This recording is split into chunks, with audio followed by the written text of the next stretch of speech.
The world thought he was finished. The great Napoleon, crushed, sentenced to life in exile. The Allied forces of Europe thought they'd seen the last of him, but they were wrong. In barely 100 days, Napoleon will break free from exile, march to Paris, marshal an army, and take on the entire continent at Waterloo. One last campaign to reclaim his empire or surrender forever.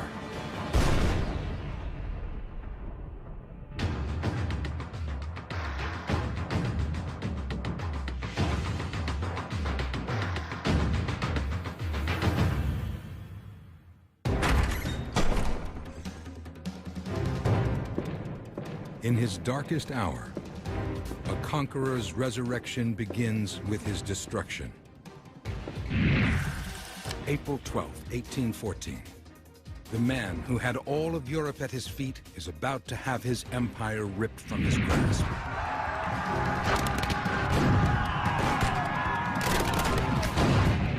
Napoleon Bonaparte once terrorized the entire continent. Now he faces a terror of his own. The humiliation of defeat. Yesterday, his enemies, the Allies, Britain, Russia, Prussia, and Austria, forced him to surrender his crown.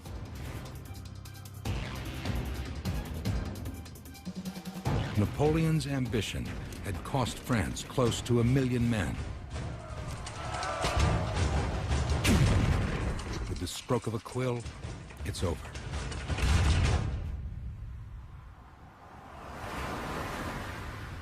His empire had devoured land from Moscow to Egypt. Now it's gone, leaving France a shadow of her former glory. The emperor faces a grim future.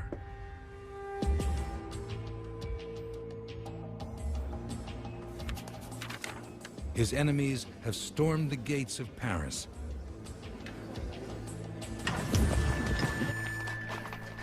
And condemned him to life in exile.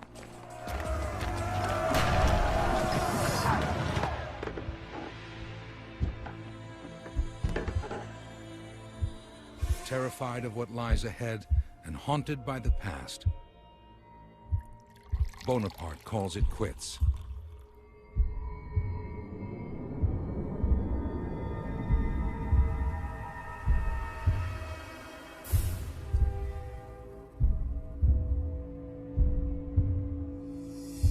Downs a heavy dose of poison.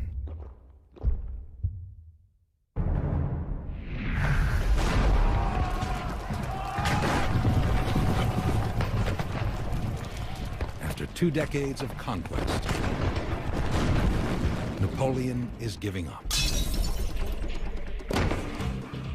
Napoleon clearly feels that the game is up. All the hopes that he's trying to wriggle out of this desperate situation, he suddenly finds that there's nothing else to do. He wanted to go out in a blaze of glory, and if he couldn't do it by winning, he wanted to do it by dying as gloriously as possible while he was still emperor.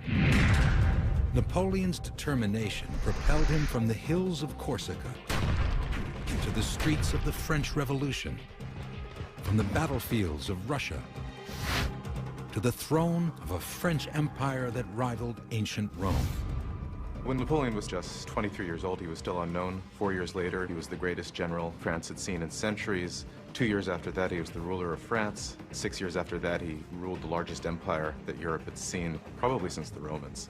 Napoleon was traumatized by the thought that with this signature, it was all going to end in a twinkling.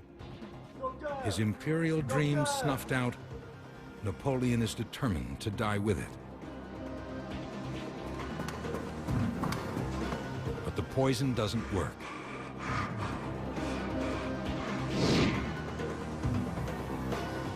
He begs his doctor for a heavier, fatal dose, but the doctor refuses to finish him off. I am not an assassin. Empereur! Empereur!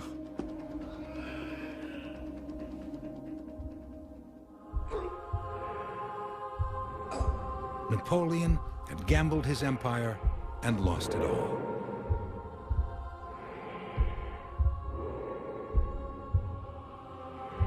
But the emperor is far from finished.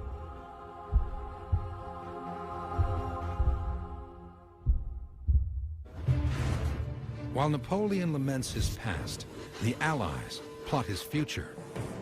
They draft the Treaty of Fontainebleau, dictating the terms of his abdication and his sentence to exile. But the Allies still face a dilemma. Where do you cage a tiger? They decide on a little island called Elba, just 6 miles off the coast of Italy. The Allies even allow Napoleon to keep an imperial title, Emperor of Elba. Elba had the advantage of being an island, easily controlled, easily patrolled. Well, before Napoleon's arrival, Elba is a pretty small backwater. He was still allowed to keep his title of emperor. He was allowed to have an allowance from the French government of 2 million francs a year. Napoleon is too big a character to live on such a tiny place. It's like you've been managing a company and then you're asked to be the janitor. But many of the delegates fear that Elba is too close to Europe to keep such a dangerous force bottled up for long. Getting to Elba means surviving a journey through a hostile land, France. The country is full of people who now despise him, and he knows how dangerous angry crowds can be from experience 22 years before. August 1792.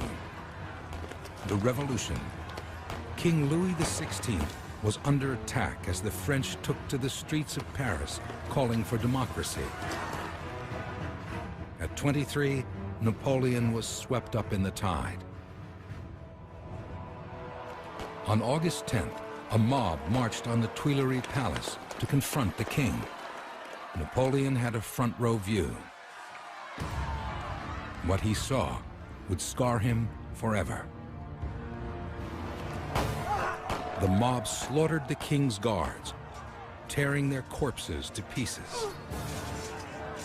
Napoleon said it was worse than any battlefield he had seen. It was carnage. Napoleon was absolutely horrified by this.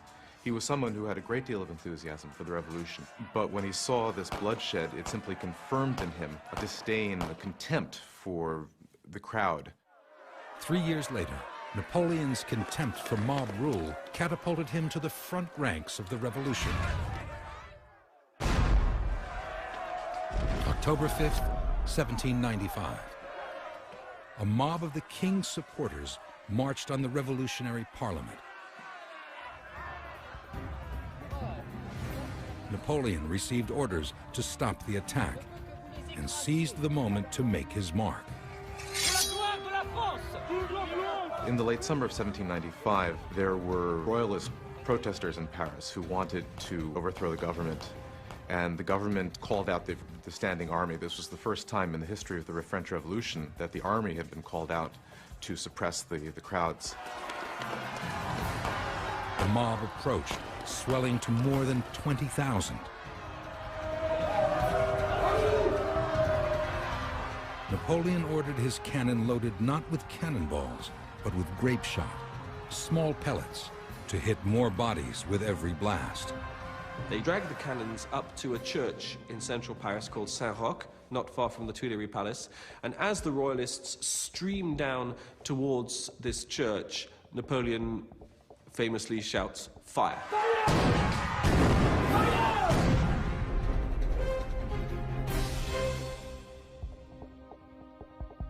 The crowd was mowed down en masse.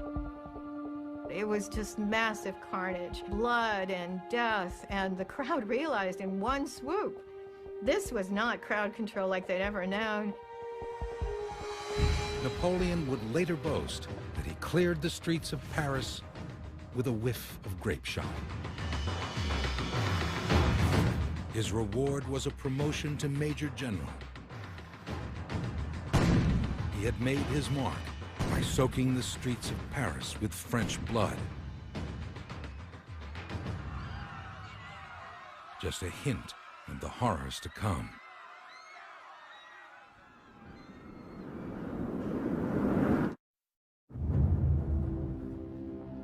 19 years later, Napoleon confronts his own horror. Having failed to kill himself, he faces a bleak future of exile. Since death is no more willing to take me in bed than on the battlefield, I shall go on. A British colonel, Neil Campbell, is to escort Napoleon to Elba and spy on him in exile.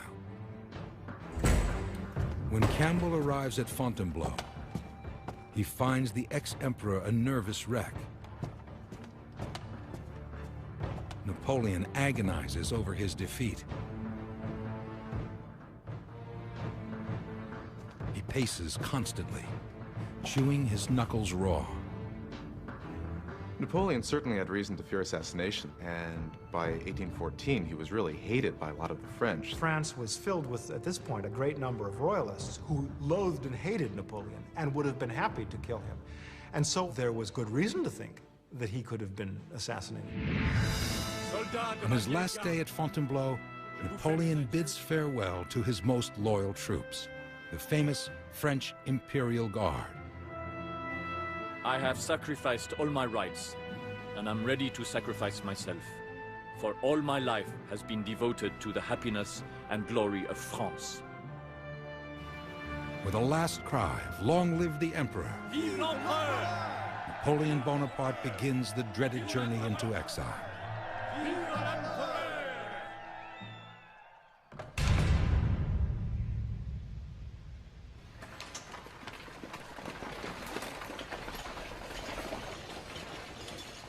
The road south carries him deep into a hostile world. If he has any hope of winning back his people, he will have to survive them first. People were very angry with Napoleon because he had been promising them victories. He had been promising them one more effort, and the empire will be established. And they had again and again provided armies with a kind of loyalty that no other general had enjoyed in modern history. And then it ended in a catastrophe. There are large parts of France that are unhappy with the way the regime has ended, and they want him to suffer for it. At Moulins, royalists swarm the carriage, shouting, "Long live the king." Napoleon orders the driver to pick up the pace. At Orgon, an effigy of Napoleon hangs from a makeshift gallows. Its sign threatens, sooner or later, this will be the tyrant's fate. Terrified, Napoleon disguises himself as a courier. It's a humiliation he hasn't felt since he first came to France as a child, 35 years before.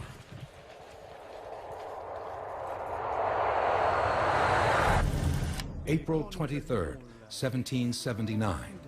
A 9-year-old boy arrived from Corsica to study at the elite French military school in Brienne. But young Napoleon Bonaparte could barely speak French. His classmates were merciless. They ridiculed his Italian accent and backward country manners.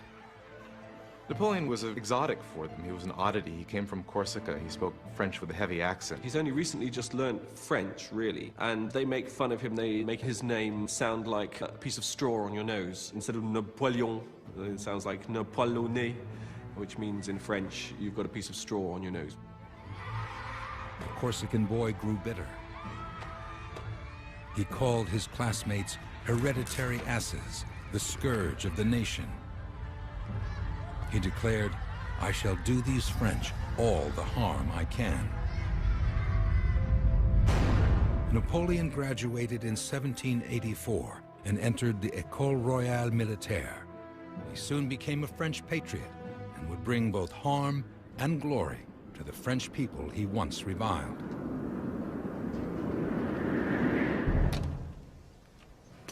"30 years later, Napoleon takes his last steps on his beloved French soil. Fearful of assassination, he sails for Elba in the safety of a British vessel rather than a French ship. He boards the HMS Undaunted and requests a 21-gun salute as Emperor of the island of Elba.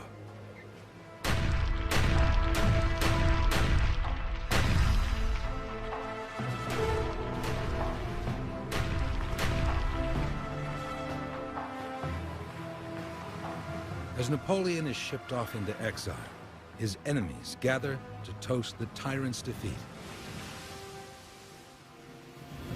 The Allies, Britain, Russia, Prussia, and Austria, plot the course of France's future. Amidst the world-class schemers, one Machiavellian icon stands alone, Napoleon's longtime advisor, Charles Maurice Talleyrand. Talleyrand served 6 regimes and betrayed 4. He is among your most talented and bright, but most duplicitous characters of all in the French Revolutionary and Napoleonic period. Talleyrand is one of the incredible characters of this period. He was born into a great French noble family. He embraced the revolution and then managed to stay active in almost every regime that followed for the next 30 years. With Napoleon gone, Talleyrand switches sides to the Allies and weasels his way back to power.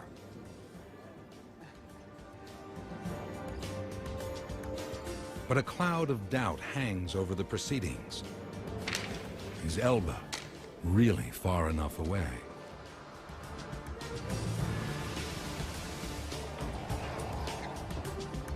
One official comments that putting Napoleon on Elba is like having Vesuvius next door to Naples. When would the explosion occur? When would those 7 miles be crossed? When would Napoleon come back? It was just a matter of time. An island prison would prove no match for a force as powerful as Napoleon Bonaparte.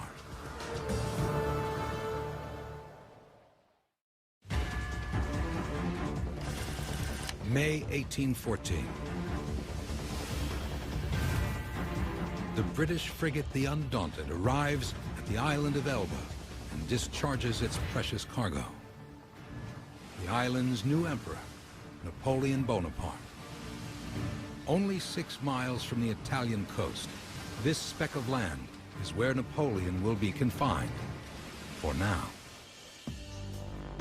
A welcoming committee whisks Napoleon to his new imperial capital, the village of Portoferraio. Town Hall has been converted into an improvised palace. The emperor's new throne is an old, threadbare sofa.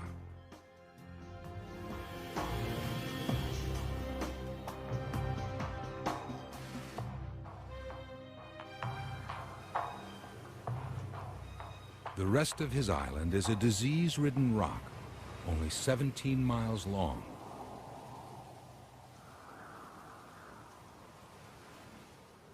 With a population of 12,000, mostly peasants, it's a feeble substitute for the empire he created and ruled for 15 years.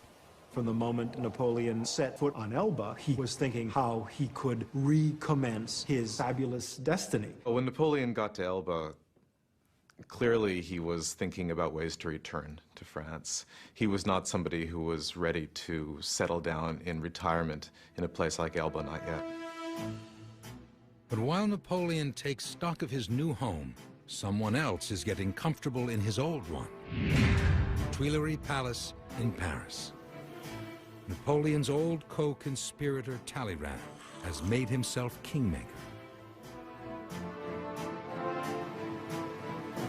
And the man he props up on the throne is the brother of the deceased Louis XVI.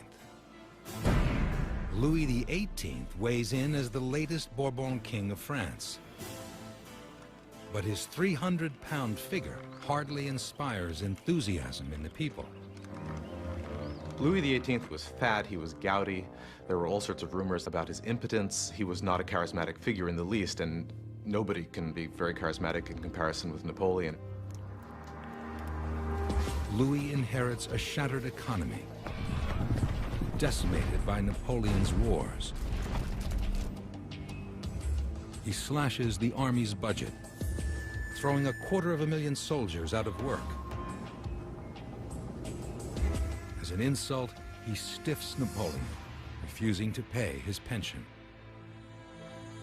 Obviously, among the people still loyal to Napoleon, particularly in the army, this did not go over well at all. Bankrupt, Napoleon chafes in his island prison.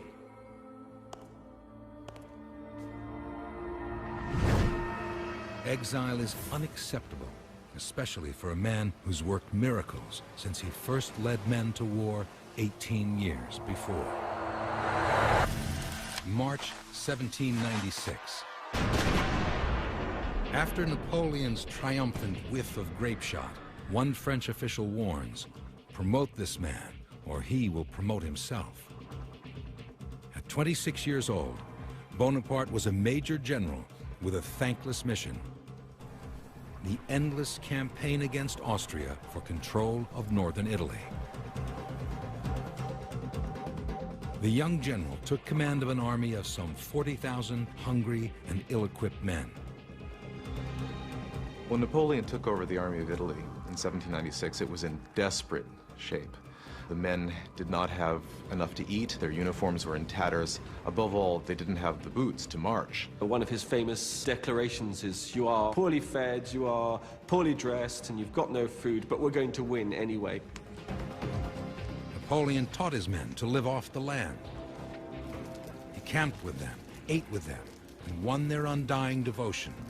Napoleon was a psychologist of his men. At the moments of greatest pain and likeliest defeat, he was able to win superhuman amounts of suffering and devotion. But Bonaparte's obsession was speed. He raced his troops across the Alps, marching into battle at a pace his enemies never anticipated. Napoleon moves faster and thinks faster than everybody else. His standard military credo is to make sure that I have more troops at any specific moment than the opponent. He always knows when is just the right moment to launch the attack. In April 1796, Napoleon's troops stormed into northern Italy. In less than 2 weeks, he ended a war that had dragged on for years.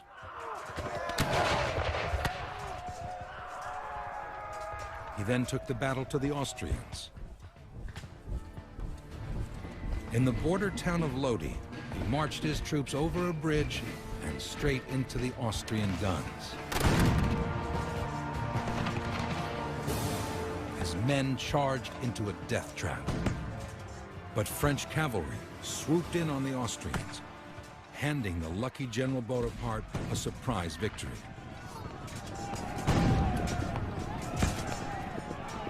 It wasn't any great battle.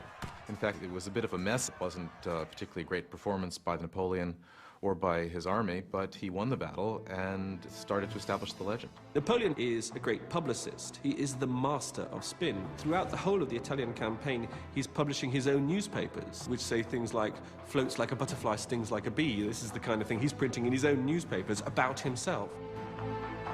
Over time, Napoleon transformed the near disaster at Lodi into an act of battlefield brilliance. His Italian triumph made him the most popular and powerful soldier in France. The results of the first Italian campaign for Napoleon were extraordinary. French generals had been trying to conquer northern Italy for centuries, and none of them had succeeded. Napoleon not only succeeded, but seemed to do so almost effortlessly. He did what nobody else had done previously. That was enough to establish him as the most important general in France. But the hero's public confidence evaporated in private. He could redraw the boundaries of Europe, but there was still one thing he couldn't control: his wife. Just 2 days before marching off to Italy, Napoleon had married a woman 6 years his senior, Josephine de Beauharnais. Josephine de Beauharnais was a very unlikely wife for Napoleon.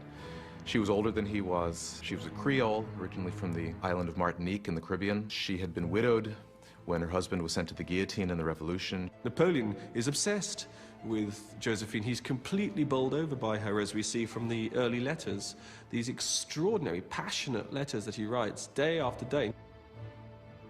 The lovesick general poured out his passion in daily letters from the battlefront.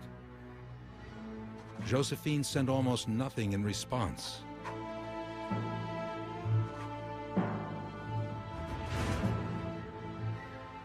Her silence drove him to the brink of madness. I shall go berserk if I do not have a letter from you tomorrow. Never has destiny resisted my will. Napoleon insisted on constant displays of love from Josephine. There's one of the letters where he talks about, if you don't write back to me one of these days, I shall burst back in and I shall fly through the window and stab you with my little sword. And you think, little sword? So it is his little sword. So I think there's a metaphor for his little sword. I don't think it's a real sword that he's actually wielding there. The anxious young general would eventually turn his back on love and channel all his passion into what he knew: warfare. Now, 18 years later, in the summer of 1814, Napoleon summons up his energy for a new campaign. Life in a cage, trapped on a Mediterranean backwater, will never satisfy his ambition. He had been the master of all of Europe, everywhere from Portugal to Moscow, and to stuff him on an island that is 16 miles long and its wide as 7 miles with 12,000 inhabitants just wasn't going to do.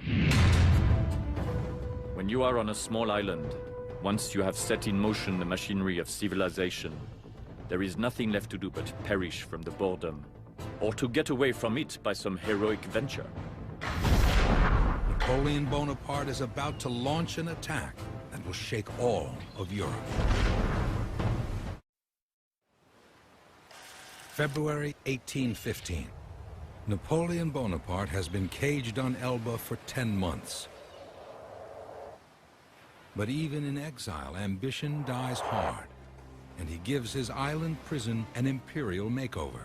Napoleon took the job of government seriously, and Elba was another chance to modernize, and I think then he ran out of things to do. Life in Elba begins to mimic Parisian society. Tourists flock to the island, eager for a glimpse of Europe's caged eagle. Napoleon probes his visitors for information. What's the political climate in France? How would he be received if he returned? He keeps up the run of Elba social life, he keeps the Kingdom of Elba running, and at the same time, he is in contact with Bonapartist supporters in France. Elba was not at the far end of the planet. It was easy for him to have news of Europe, of the continent of France. Napoleon was well aware of what was taking place in France and in Vienna. While the Allies redraw the map of France, Napoleon plots an escape from Elba and a campaign to reclaim his throne. The plan requires total secrecy.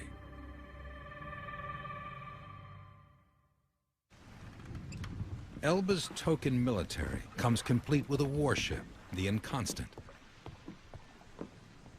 Disguised as a British naval vessel, it'll make the perfect vehicle for his escape. Napoleon prepares to unleash his great weapons, speed and surprise, to re-establish his empire. His quest is a long shot, but not for a man who dreamed of ruling the entire world and almost pulled it off.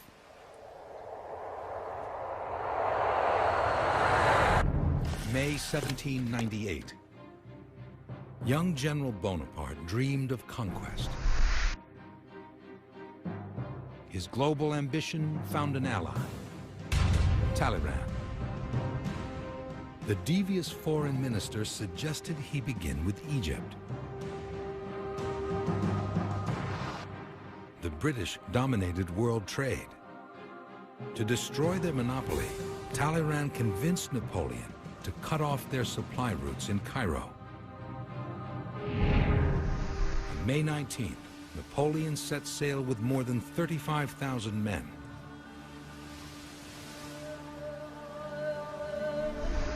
On July 1st, his invasion force landed near Alexandria and began to march over 130 miles to Cairo. But the Mamelukes who ruled over Egypt weren't about to surrender. They rallied their forces and prepared to repel the French invaders. On July 21st, with the pyramids on the horizon, Napoleon deployed his troops in square formations, all guns pointed outward. The Mamelukes flew over the dunes on horseback, but their sharp scimitars were no match for the French guns. The French adopt the square tactics, and the attackers, of course, don't have firearms particularly. They're very good horsemen, but they can't really resist the carbines of the French army, and are mown down. At the Battle of the Pyramids, Napoleon lost barely 30 men. Thousands of Mamelukes lay dead. Napoleon had won France a new colony, but his triumph soon became a trap. Disease, heat, and homesickness drove many of the soldiers to suicide. Attacks from insurgents wore them down. Then they encountered an even deadlier enemy, bubonic plague. What Napoleon found in Egypt was a horror show in terms of the state of development, the weather, the degree of enmity from the locals. He hadn't been prepared for that much warfare under those terrible conditions. Fortunately, news of trouble back home helped Napoleon escape his Egyptian quagmire. A European coalition had mobilized to invade France. On August 23rd, Napoleon abandoned his army and set sail for home. Napoleon left Egypt in 1799, and it looks very much like somebody deserting his post. It seemed for a while that the French Republic was on the brink of collapse. Napoleon was desperate to get back to France. He also felt that the moment had clearly come when he had to get back into the game of French politics. Egypt had become a nightmare. But Napoleon used his PR genius to spin it into a triumph. His patriotic conquest of the land of the pharaohs. When Napoleon got back to France in 1799, people didn't yet think of the Egyptian campaign as a disaster. France was still ruling Egypt. They'd conquered it. Napoleon was still widely regarded as the great hero who had conquered this colony for France. On his return to Paris, the victor of Egypt found the government in chaos. The two legislative bodies, the Council of Elders and the Council of 500, were deadlocked. The conflict meant opportunity for a pair of ambitious conspirators, Talleyrand and the conniving politician Joseph Sieyès. Sieyès wanted to control the government. He planned to use Napoleon for political muscle, a stepping stone to power. Napoleon knew very well that after the coup, he would be the one who would be able to call the shots. He was the one who had the loyalty of the army. He was the one who also had the great reputation among the people. Sieyès had neither of these things. On November 10th, Napoleon made his move. He barged into the Council of Elders and delivered an incendiary speech. You are sitting on a volcano. The elders shouted him down, calling him a dictator. But Napoleon wasn't finished. He stormed off to the Council of 500. Napoleon marched in with 4 grenadiers. That was illegal. It was against any constitutional right that a military commander with troops would enter the houses of government. It just didn't happen, and it shouldn't happen. Napoleon's entrance provoked a near riot. In the pandemonium, he scratched his face raw before the guards rescued him.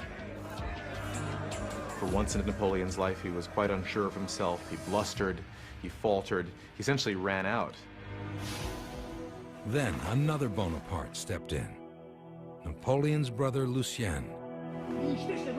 As Napoleon stood dazed, his brother rallied the troops. Lucien declared that British spies had infiltrated the council and attacked Napoleon. He then drew his sword and pointed it at his brother's heart. You have a brother act, a 1-2 punch coming from Lucien and Napoleon Bonaparte. Lucien goes up to Napoleon, draws his sword, and said, if I thought this man, my own brother, were going to destroy the revolution and the Constitution, I would slay him myself. Troops stormed into the council hall and declared a takeover. The councilmen scrambled to escape. Those who remained were forced to sign on to a new government headed by 3 consuls, but with First Consul Bonaparte running the show.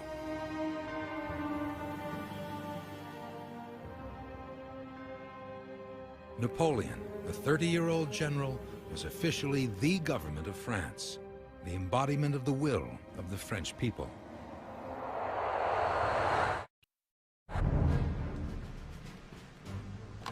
"15 years later, trapped in exile, Napoleon again feels the national will calling him home. He drafts a speech to announce his glorious return to France. Frenchmen, in my exile, your complaints and your desires have reached me. You have asked for the government of your choice. The eagle will fly from village spire to village spire, even to the towers of Notre Dame. The imperial eagle is about to take flight.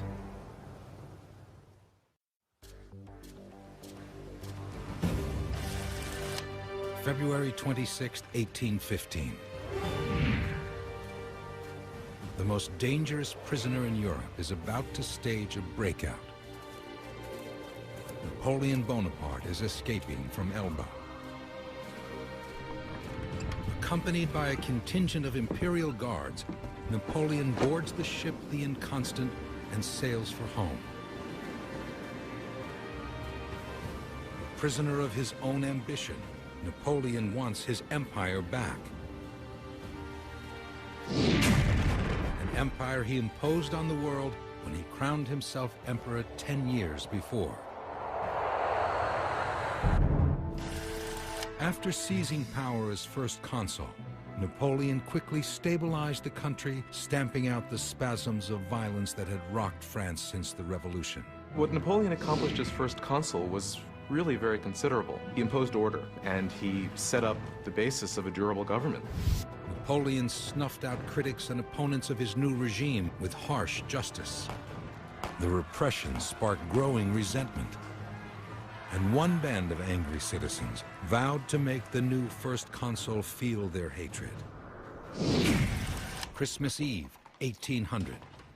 Napoleon headed to the opera for a performance of Haydn's Creation. Ahead, on a corner of Rue Saint-Nicaise, an ordinary wagon loaded with everyday barrels, except one, packed with explosives. Napoleon, always in a rush, flew by. A split second later, the bomb went off. The explosion killed 8 people and wounded dozens.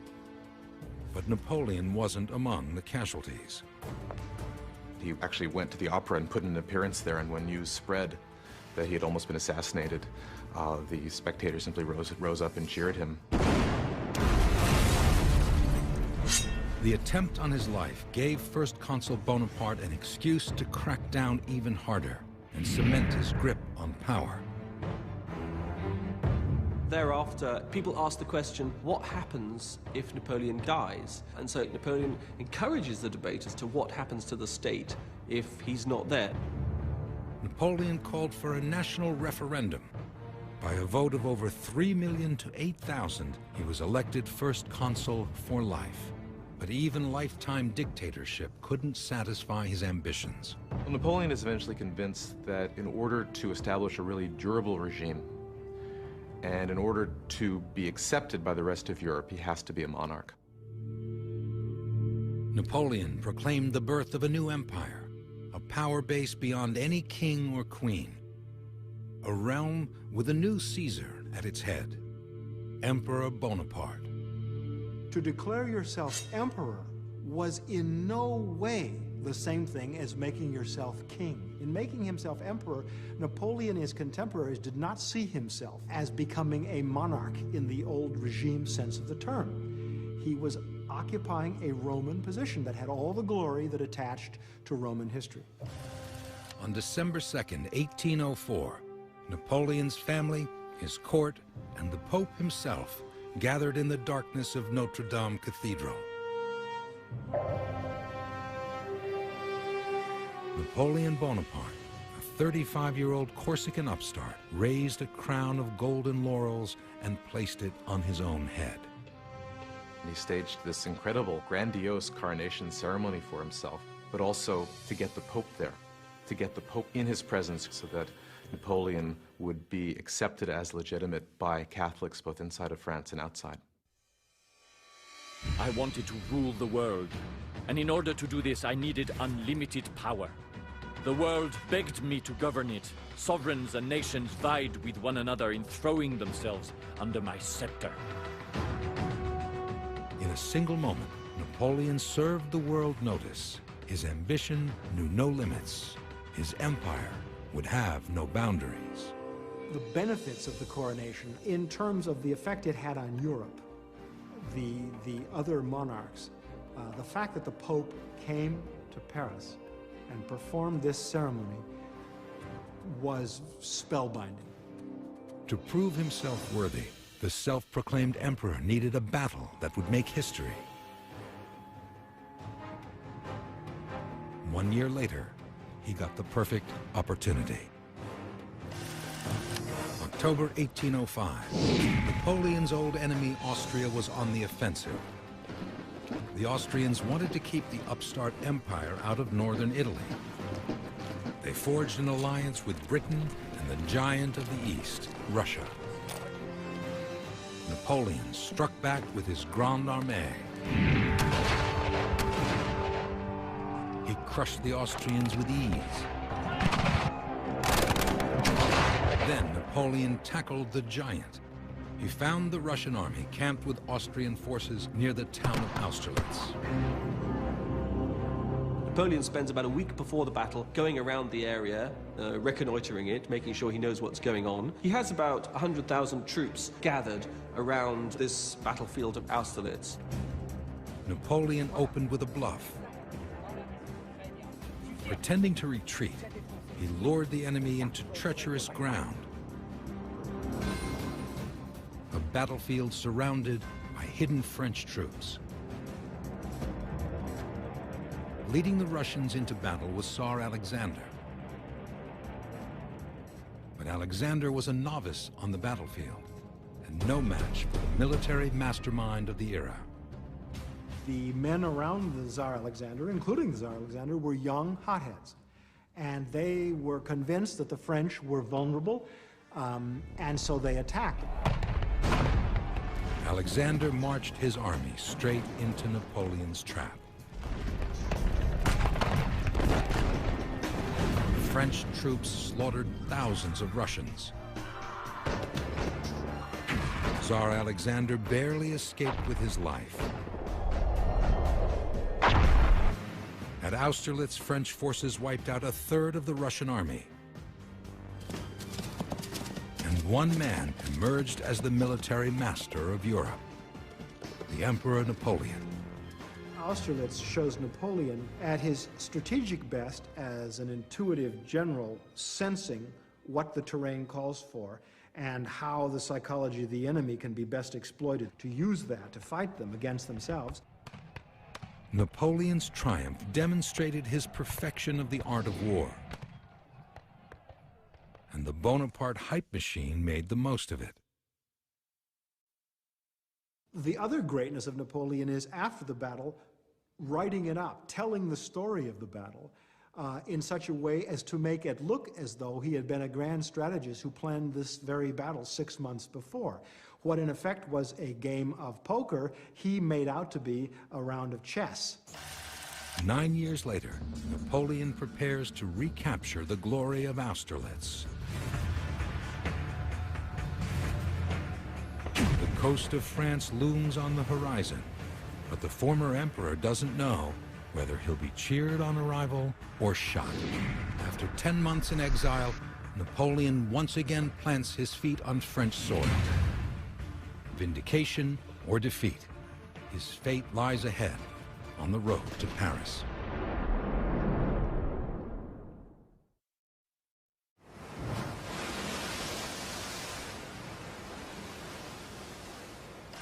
February 1815. Only 10 months after being banished, the emperor is coming home. The prisoner of Elba has broken out of exile. Napoleon's invasion of France has begun. Napoleon doesn't know what his reception is going to be in France. He obviously has his supporters, but he doesn't know how much those who've gone over to the royal party will follow him. So it is a gamble.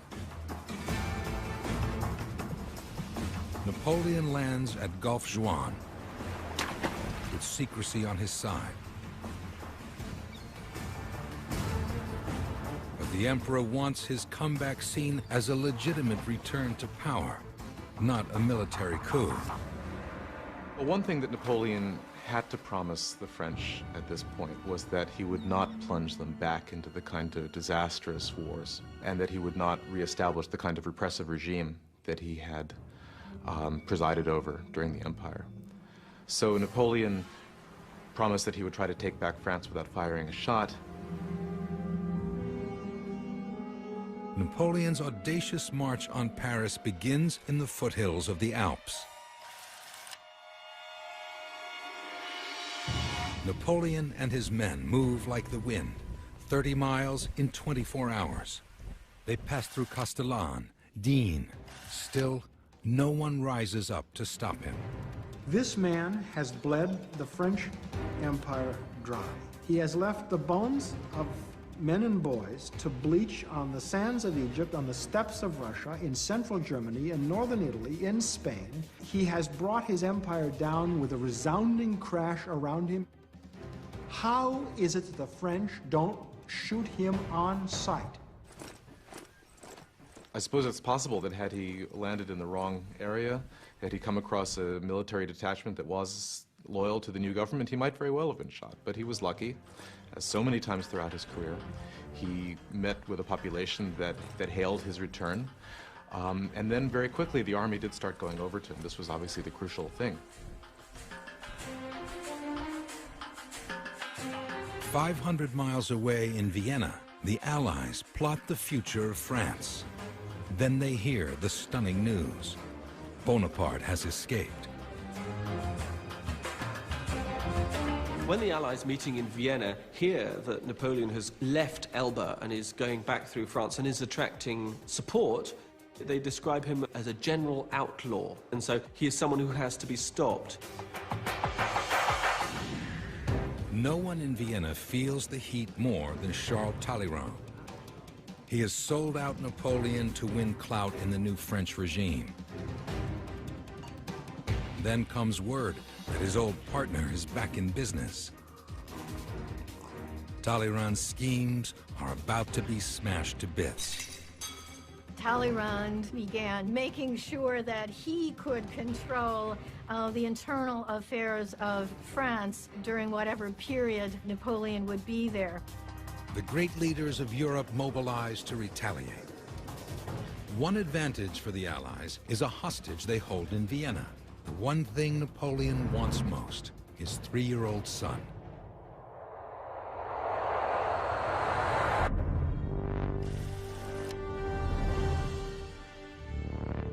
At the height of his imperial power, Napoleon Bonaparte had it all: an empire, an adoring populace, and an empress at his side. But to build a dynasty, one thing was still missing: a son. Besides wanting to be emperor, to solidify that position among the rulers of Europe, he also needed an heir. to solidify the dynasty. Josephine was barren, and so he needed to look for someone who could bear him that child. Although he still clearly had great feelings for Josephine, that desire for an heir came before everything else. Napoleon reluctantly told Josephine he needed to divorce her. The divorce was a reason of state, and I think Napoleon did it with a good deal of personal sadness, but without hesitation. For Napoleon, the quest for an heir was a matter of state, not the heart. When he was shown a portrait of the Austrian emperor's daughter, Marie-Louise, he declared, "That's just the kind of womb I want to marry." For Napoleon, marrying her would serve two obvious purposes. First, she was young and she was probably fertile. And secondly, this would, he thought, finally truly legitimize him in the eyes of the crowned heads of Europe. For an interloper to marry into perhaps the oldest reigning family in Europe was no small accomplishment. In April, Napoleon made Marie-Louise his empress. Within a year, she delivered. 100 rounds of cannon fire rang out across Paris, announcing the birth of Napoleon François, heir to the Bonaparte dynasty.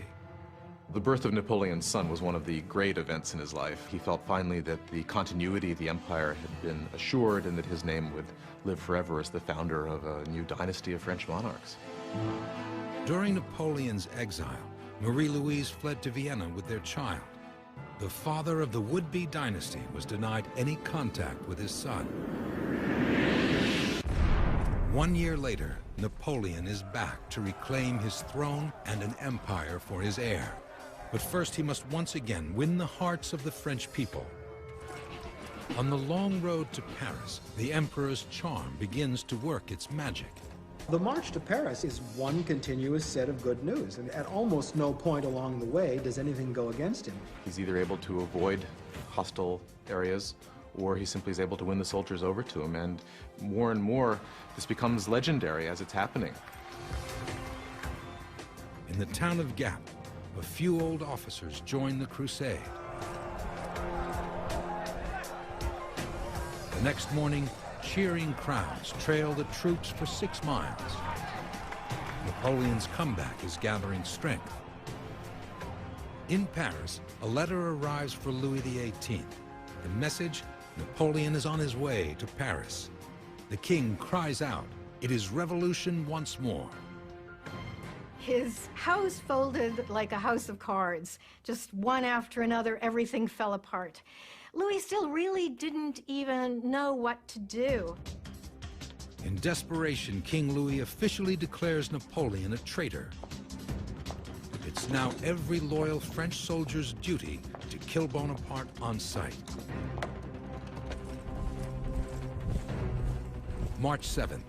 As Napoleon arrives in Le Fray, his troops find themselves staring down the muskets of the king's men. Napoleon orders his soldiers to lower their guns. Determined not to fire a shot, the emperor slowly walks forward. Soldiers of the 5th, I am your emperor. Know me. If there is one among you who would kill his emperor, his general, here I stand.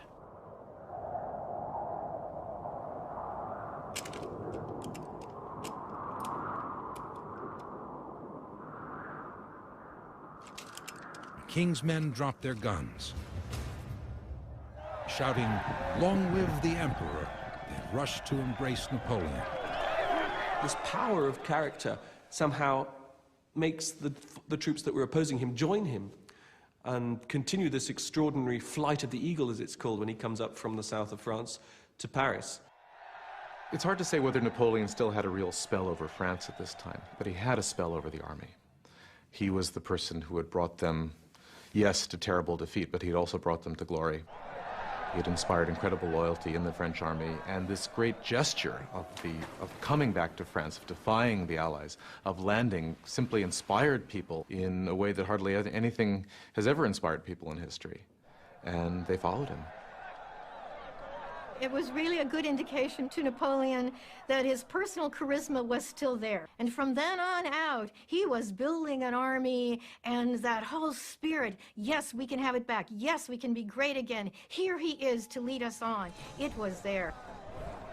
The pride of France, Emperor Napoleon Bonaparte, is back.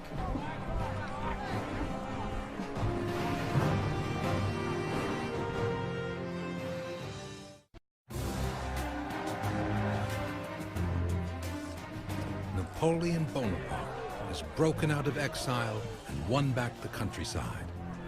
After 3 weeks marching north through France, the deposed emperor is just hours from Paris. But not everyone is thrilled by Napoleon's miraculous resurrection. Members of the king's court flee the capital in fear. The hysteria reaches the palace. The king's attendants urge him to run for his life. After all, his own brother, Louis XVI, lost his head to the revolution. The king cuts his reign short and makes a quick exit. Napoleon's return to France was not a great moment for Louis XVIII. He promised very grandiloquently to die before being forced to flee France again. And then, with Napoleon approaching Paris, he fled France again.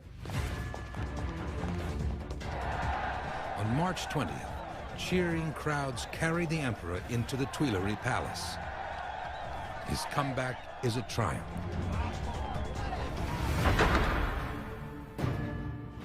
In just 20 days, he has reclaimed his crown and country, true to his word, without firing a single shot. But the final piece of the imperial puzzle is missing: his son and heir. The Austrian emperor forbids any reunion between Napoleon and his son. For the Allies, not letting Marie-Louise and Napoleon's son go back was a clear sign that they considered his return utterly illegitimate. It would have caused great problems for the Allies had the Austrian emperor's daughter been there back in France as empress. It would have seemed to give legitimacy back to Napoleon and his empire. They weren't going to let this happen. The emperor isn't the only one missing a son. After nearly 20 years of Napoleon's bloody wars, hardly a family in France hasn't sacrificed a son to conscription, the draft. Conscription was probably the one single thing that people hated the most about his regime. It took young men away from their families and sent them off for years where they'd have hardly any contact with their family. Back then, if you went into the army, there was a very great chance that you'd die of disease before you even met the enemy. To feed Napoleon's war machine, France has already sacrificed more than 900,000 sons. The nation refuses to do it again. Government ministers surprise the emperor with the Additional Act, a law that reins in Napoleon's powers and restricts conscription. That additional act meant that Napoleon wasn't going to be restored to the empire that he thought, not to the kind of constitution he had. He had a problem.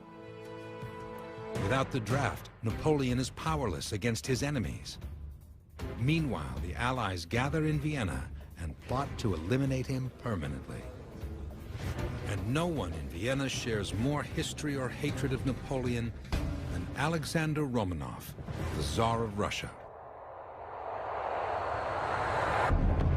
1807. After humiliating Alexander at Austerlitz, Napoleon poured salt in the wound. In a string of ferocious battles, he drove the Russians back to their borders. The carnage brought the Russian Tsar to the bargaining table. In a tent on a raft in the middle of the Niemen River, Tsar Alexander I and Napoleon Bonaparte met face to face for the first time. Je suis enchanté d'enfin vous rencontrer, Alexandre. S'il vous plaît. Je suis tout à fait d'accord. And something unexpected happened. Napoleon was charmed. His first remarks to Napoleon when they meet in this raft is, I hate the English as much as you do. And then Napoleon replies, well, if that's the case, I think we can do business. Napoleon was ready to embrace Alexander. He was ready to almost fall in love with him. And he did. He wrote back to Josephine saying, if Alexander was a woman, I'd marry him. Alexander is very romantic about his vision of Napoleon, and he, as it were, falls in love with Napoleon. He falls under the spell of Napoleon. What's clear is that the two of them seduced each other. For once, somebody did a number on Napoleon. The leaders signed the Treaty of Tilsit, effectively blockading trade between Europe and France's arch-enemy, Britain. They talked about how they would divide Europe, where they would draw the boundary line. This belonged to Napoleon, this belonged to Alexander. Where Alexander could expand south of Russia, Napoleon could continue the control of Western Europe. Je suis tout à fait d'accord. The two rulers parted, with Napoleon believing he had dealt the British a death blow. But before the afterglow of their summit had time to dim, Napoleon discovered that Russia was secretly trading with Britain. Alexander had betrayed him. The Russian economy was in desperate straits, and Alexander needed to trade with Britain and needed to trade outside of Europe. And so he gave in eventually, and Napoleon was crushed. Napoleon was furious at Alexander's infidelity. It was proof that he could trust no one. If he was to rule Europe, he would have to do it alone.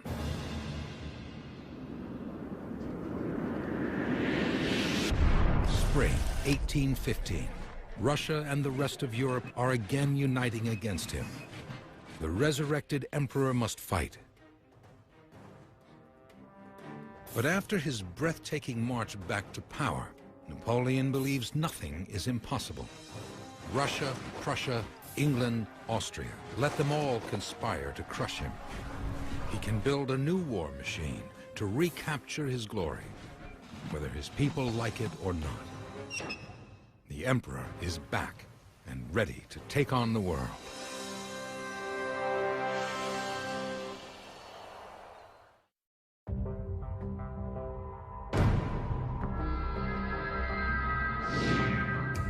(1815). Napoleon Bonaparte has reclaimed his imperial crown. He's defied the other nations of Europe and begun a 100-day quest to rebuild his empire. The French people have again given him their hearts, but not the dictatorial powers he once enjoyed. New legislation strips the emperor's right to draft an army.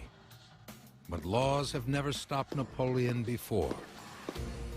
He knows the Allies are pooling their forces to take him out for good. And even Napoleon can't win a war without soldiers. I've often thought of the 100 Days as a kind of a suicide pact between Napoleon and his people. There was a hopeless love that united the French. The French understood that war was inevitable. Napoleon launches what France had feared, a massive forced rearmament. He converts warehouses to musket factories, ordering 240,000 guns. In makeshift sweatshops, uniforms are quickly sewn. In 6 back-breaking weeks, Napoleon makes the French gear up for another war they don't want, to defend an emperor under attack from all sides. The Herculean effort is haunted by bitter memories of Napoleon's last crusade, the quest that doomed his empire and threw his people into despair, the Russian campaign, only 3 years before.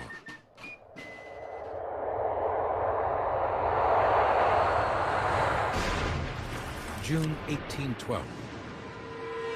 At the height of Napoleon's power, his one-time friend, Tsar Alexander of Russia, had double-crossed him.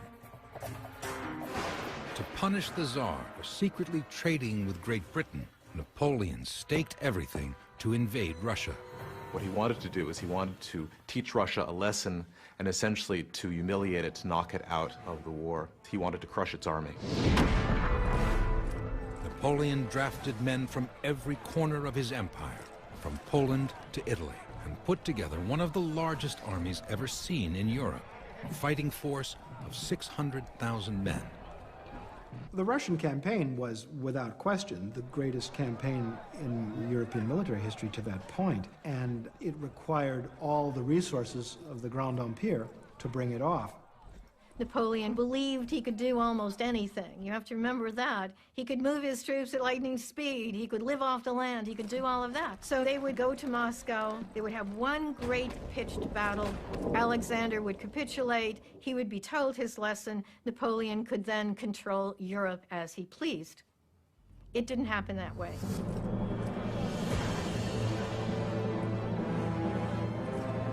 As the troops marched deeper into the vast Russian wilderness, Tsar Alexander unleashed a few surprises of his own.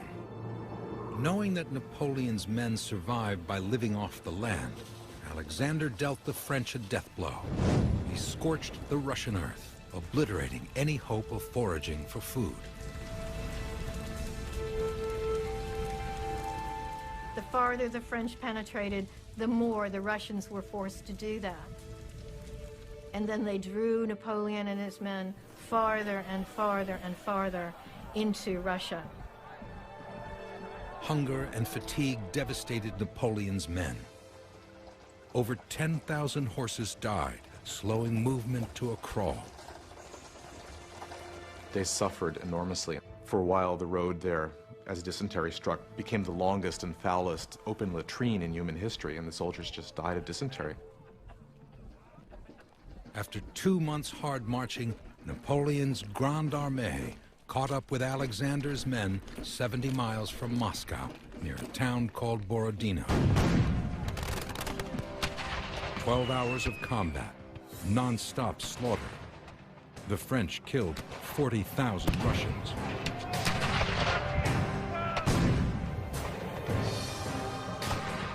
Still, Tsar Alexander wasn't about to surrender. Napoleon and his troops headed triumphantly into Moscow, eager to plunder the city for food and supplies. On September 14th, the Grande Armée took control of a ghost town. But rather than let Napoleon's men ravage his capital, Alexander did it himself. He burned the ancient wooden city of Moscow to the ground.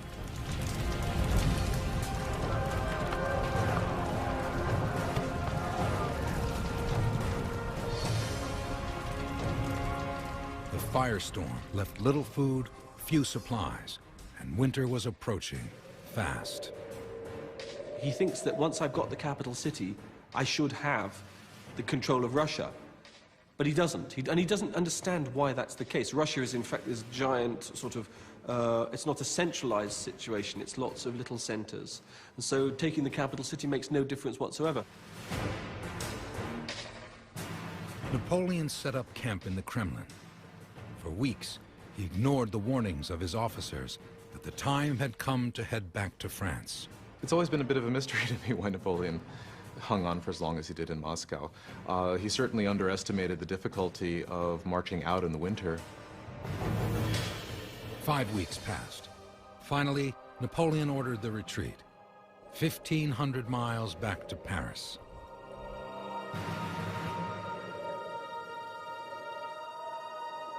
They started to march out of Moscow, and very quickly they ran into the Russian winter. They had never seen anything like this before.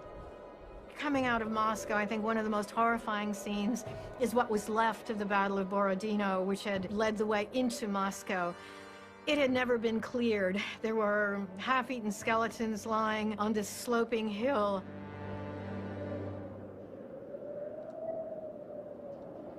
Fierce blizzards splintered Napoleon's army. Packs of Cossacks flew in through the snows on horseback and picked off the French one by one. Thousands starved or froze to death. Some even turned to cannibalism to survive. Winter came in worse and worse. And this is 500 miles into Russia at 20 miles a day. It's long, it's painful, it's cold, it's dark. The army suffered unimaginably. There are stories of people simply falling in the snow and being covered by the snow. There are stories of horses that were so cold that the desperate soldiers would be slicing chunks of flesh off the horses and just eating them raw, and that the horses wouldn't even notice because they were completely numb from the cold. It was one of the great disasters in history. He had marched into Russia with over 500,000 men. Barely 25,000 staggered out.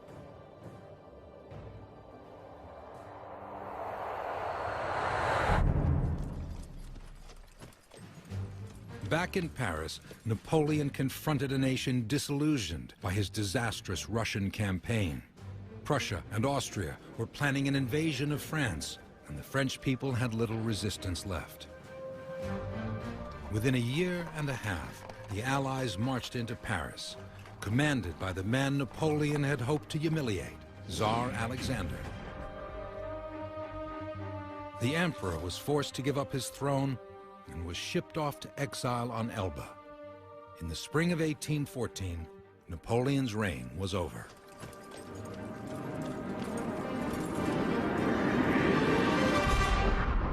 Barely 1 year later, the emperor has struck back. He's marched over 500 miles, retaken the capital, and rearmed his nation. Napoleon is reviving his war machine to defend his comeback.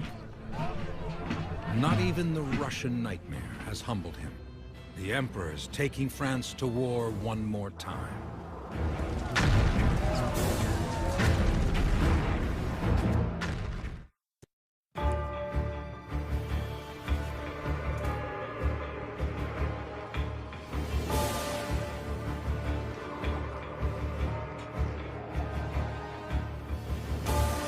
June 12, 1815. In just 10 weeks, Napoleon Bonaparte has drummed up an army of over 100,000 men.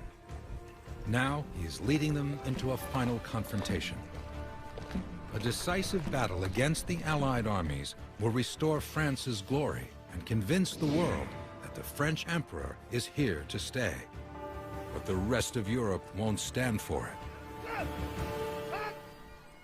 Leading the charge to defeat Napoleon is France's arch-enemy, Great Britain. And taking command of the Allied forces is a British general, the Duke of Wellington.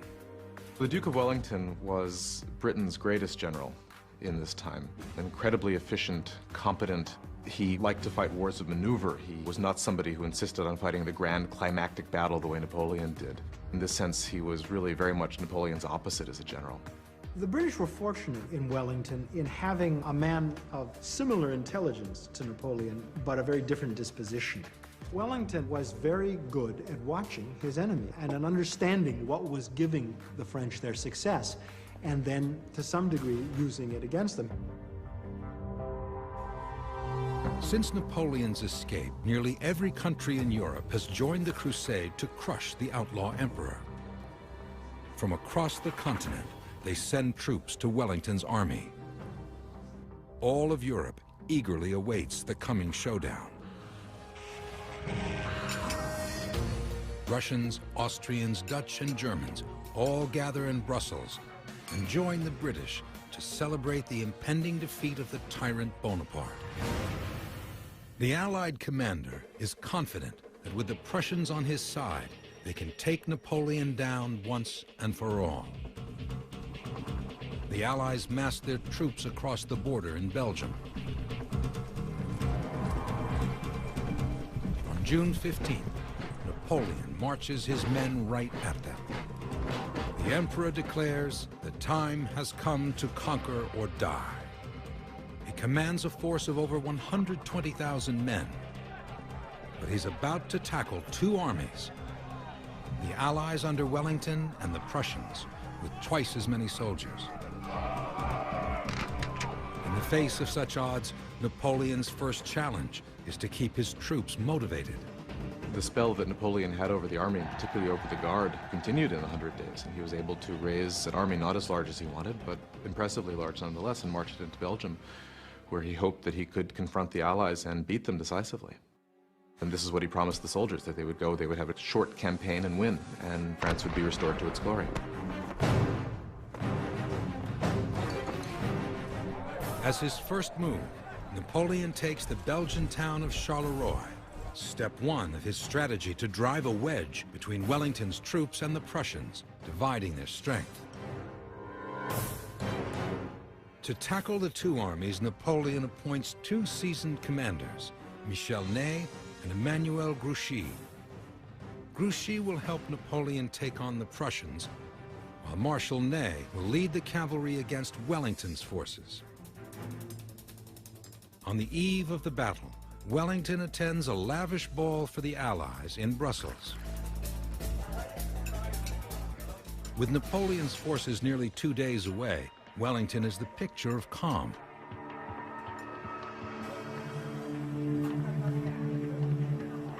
But after midnight, the message arrives from the front. Napoleon's troops are less than 24 hours from Brussels. Wellington at Lady Richmond's ball was surprised not by the fact that Napoleon was going to attack them in Belgium, they expected that, but again, the speed at which he arrived on their front door. The Allied commander keeps his cool, then politely takes his leave.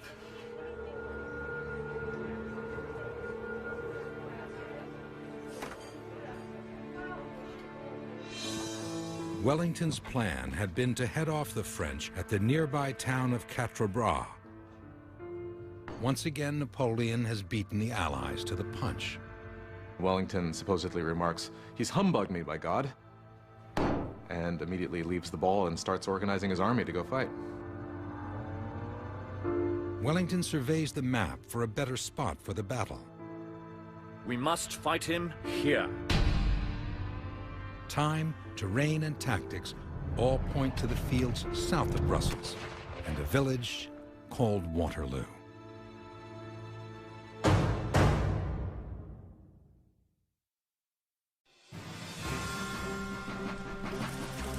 June 16, 1815. The fate of Europe, France, and the modern world's greatest warrior meet at a crossroads in Belgium, Waterloo. For Napoleon Bonaparte to survive, he must win the battle of his life. 120,000 troops against an enemy nearly twice the size. The combined armies of Prussia and Britain. Napoleon has beaten the odds before, but now he seems a haunted man. He hesitates, slow to issue commands, but the war won't wait. Napoleon's right-hand man, Marshal Ney, opens the assault. 4,000 French cavalrymen draw their sabers and charge. But Ney orders the attack too late, giving Wellington's infantry time to form an unbeatable defense, impenetrable square formations. The way you beat the cavalry is you formed your soldiers into a square, bristling with muskets, firing out phalanx of a sort. And it was very difficult for cavalry to come up against a square like that. The horses would not charge into a square. They would draw up and then they'd be vulnerable. Wellington waits until the French are within 30 yards and gives the command. Ney's horsemen fall like broken toys.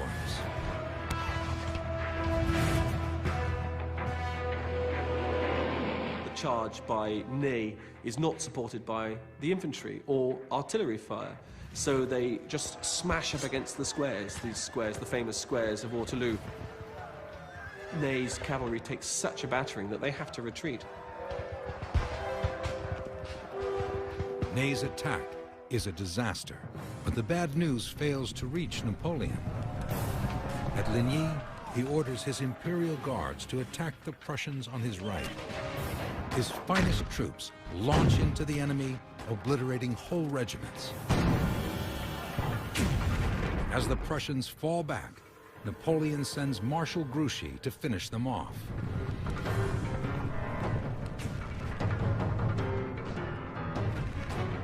Napoleon has no idea of Ney's crushing defeat, and he's convinced both Wellington and the Prussians are on the run. Victory appears almost in reach. June 18th, morning on the battlefield. Napoleon is exhausted. He spent the night having his hemorrhoids treated with leeches. The constant years of war had taken a real toll on Napoleon. By the end of his empire, he had gotten fat. He suffered terribly from this condition called dysuria that made it incredibly painful to urinate. He suffered from terrible hemorrhoids. He suffered from insomnia. All of these things were plaguing him to one extent or another during the final campaign. Fighting pain and doubt, he tries to fire up his exhausted generals. I tell you now that Wellington is a bad general, that the English are bad soldiers, and that the whole thing will be a picnic. His officers aren't so optimistic. One says the British troops are impregnable, famous for their tenacity and marksmanship. Another warns Napoleon the English infantry in close combat is the very devil. But Napoleon won't stand for pessimism. Gentlemen, if my orders are carried out well, tonight we shall sleep in Brussels. 1 p.m. In the distance, Napoleon sees a mass of troops approaching.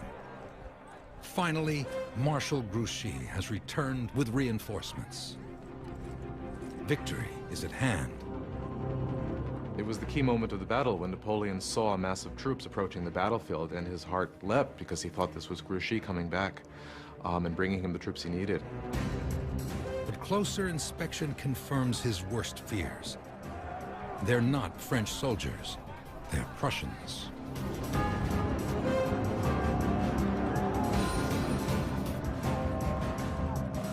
There were 35,000 Prussians on Napoleon's right wing, so he was already being enveloped on the right wing as early as 2 o'clock in the afternoon. So clearly a very critical situation. At 4 o'clock, the Prussians tear into Napoleon's right flank. By 7, Prussian and British troops are closing in on both sides. Napoleon's last hope lies in his loyal Imperial Guard. The Imperial Guard are the elite corps. They are the creme de la creme. They started off as Napoleon's bodyguard, gradually grew and grew and grew until it became a corps in its own right. This is his personal, private army. Napoleon rallies his most loyal troops with a lie. He tells them Grouchy has returned with 30,000 more troops. The numbers are on their side. Their spirits lifted, the Emperor's faithful Imperial Guard charged forward. Napoleon's last-ditch effort to save his empire hangs on the strength of his finest troops. They've saved the day before. If they fail now, the Emperor and his empire will be crushed forever.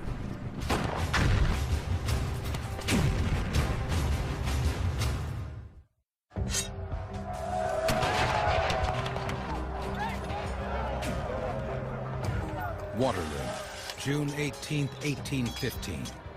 Time and again, Napoleon Bonaparte has outfoxed the armies of Europe. Today, his men are outmanned and outgunned.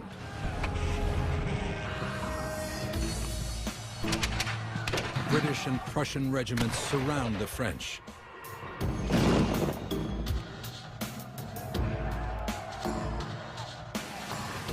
But Napoleon has fired up his Imperial Guard with a lie that more troops are on the way. Flush with confidence, the Guard march forward. At their Emperor's command, they advance uphill in a slow formation, smack into the sights of the British guns.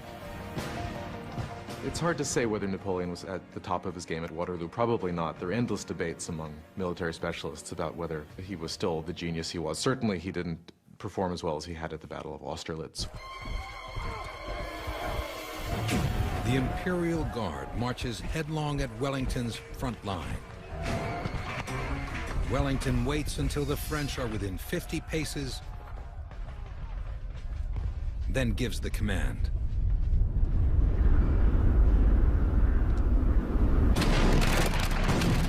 In less than 60 seconds, hundreds of French soldiers are mowed down. British cavalry fly over the hill and strike the final death blow.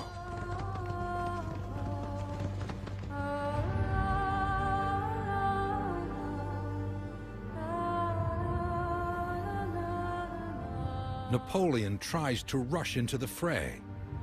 His men hold him back, saying the enemy has been fortunate enough. The last gasp of the Imperial Guard happens when Napoleon throws them against the British. They do something which, for almost all the French army, was absolutely unheard of, which is they turn back.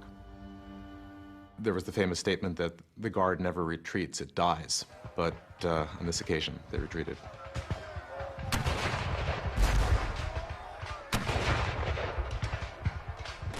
The French forces break into full, frenzied retreat. A few guardsmen hold out long enough to cover the retreat of the Emperor himself. Napoleon's comeback is over. Waterloo, he was outnumbered. There were, in theory, 200,000 Allied troops nearby, and he only had about 80,000. I think the French probably performed as well as they could have done on that day. June 19, 1815. Napoleon's last campaign to terrorize Europe has terrorized no one more than his own people. In just 2 days, 25,000 French soldiers are slaughtered. Even as he slinks home in disgrace, Napoleon refuses to accept defeat. Napoleon didn't give up. He wrote his brother and said, "Joseph, we can get more horses to pull cannon. I can get some more men together. This is just a skirmish." Carnage all over the battlefield. Incredible death. Napoleon fantasizes new campaigns. But now hardly anyone in France will support his madness. June 22nd, the Prussians are closing in on Paris. At his palace, Napoleon receives the Allies' formal demand for his abdication. He erupts in a tirade and raves about reviving the terrors of the revolution to save his reign. But his delusion finally comes to an end. It is too great a price to pay for one man's life. I did not return from Elba to drench Paris in blood. After barely 100 days in power, and only 4 days after his defeat at Waterloo, Napoleon gives up his empire for the second time.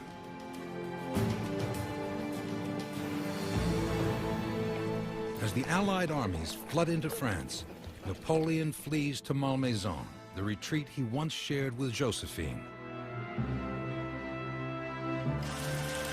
On June 29th, a message arrives that the Prussians are poised to storm Paris. Napoleon must flee or face capture.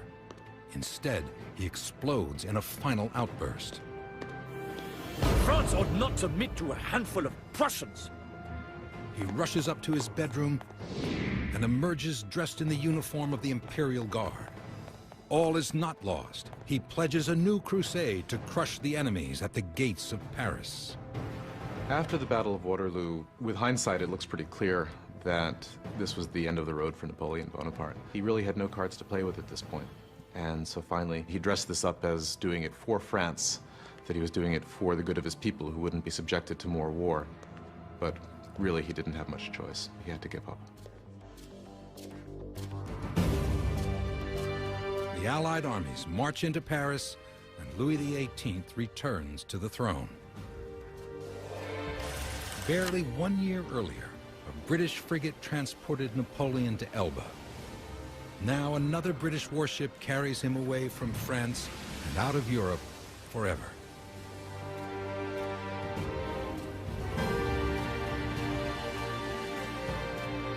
The fury of Napoleon's 100 days taught the Allies a bitter lesson about exile. This time, they take no chances. The man who had dominated an entire continent will live out his final days on a speck of rock 1,200 miles from the African coast, the remote island of St. Helena.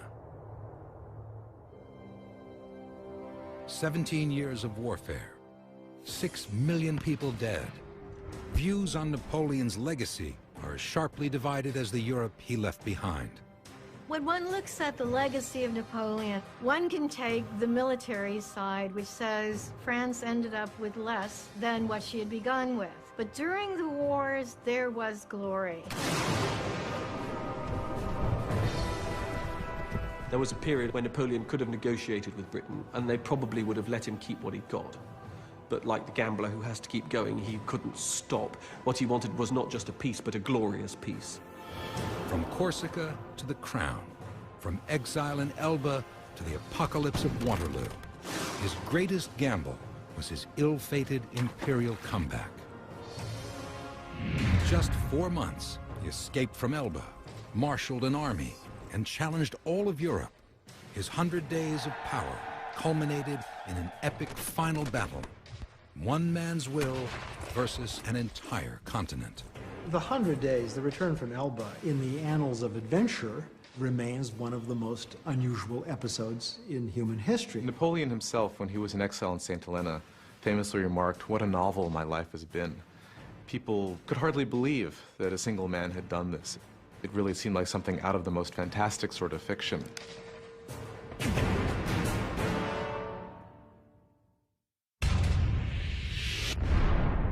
May 5th, 1821. At 51 years of age, Napoleon Bonaparte dies.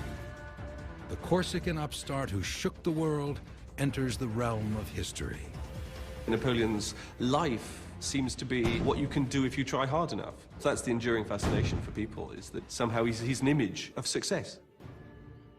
And also there's tragic destiny. A life written in blood. Conqueror, emperor, prisoner, Napoleon Bonaparte.